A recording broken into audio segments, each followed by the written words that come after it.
Giêsu mai chun an chian đi na lại lung đây hăng âm nát tuin kan khát lại tây tu xin ác nun som in kan leng la boy pa su ba sa ral song chabi ka si dây thil po ka sung a tung han se ka chi di lai lo affect me adot na ni kan nun so kul sa him te ina kil ven sa boy pa ka lo kan nun nak lam thua na zot pa nak le thi nak song hi kan ton kau na la sia lok tha lo kan ton sim lai po le ni chua pi ni har na kan si po le ni hin har na kan pek lai man se su ni ka dai cham na ti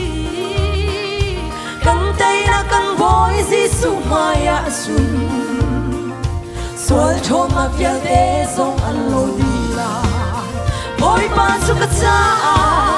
ran shong chabi ka si dây thil po ka sung a tung man se ka chi di lai lo affect me adona ni kan nun chua kul cha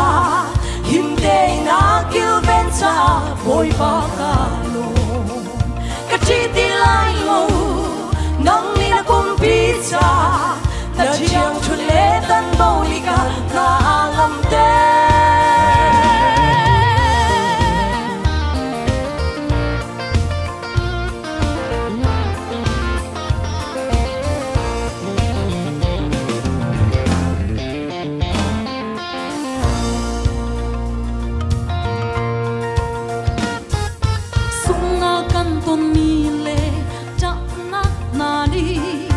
boy pa bao chân xia căn thiêng đế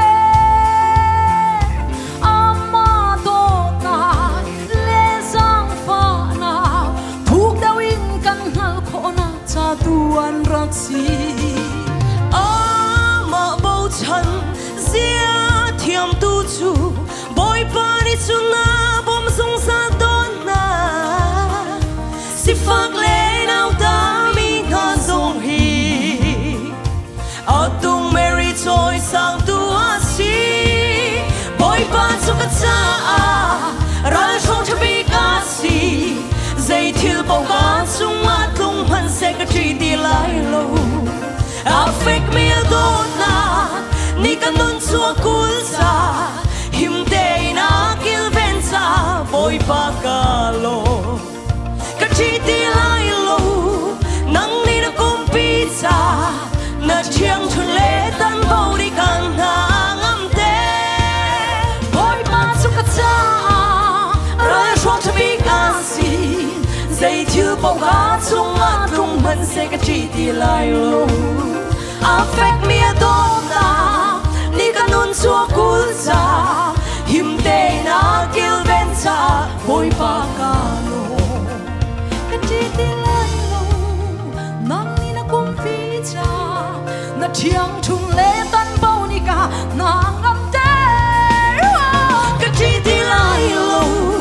nang ni na kum pi cha na chiang chun le tan bo ni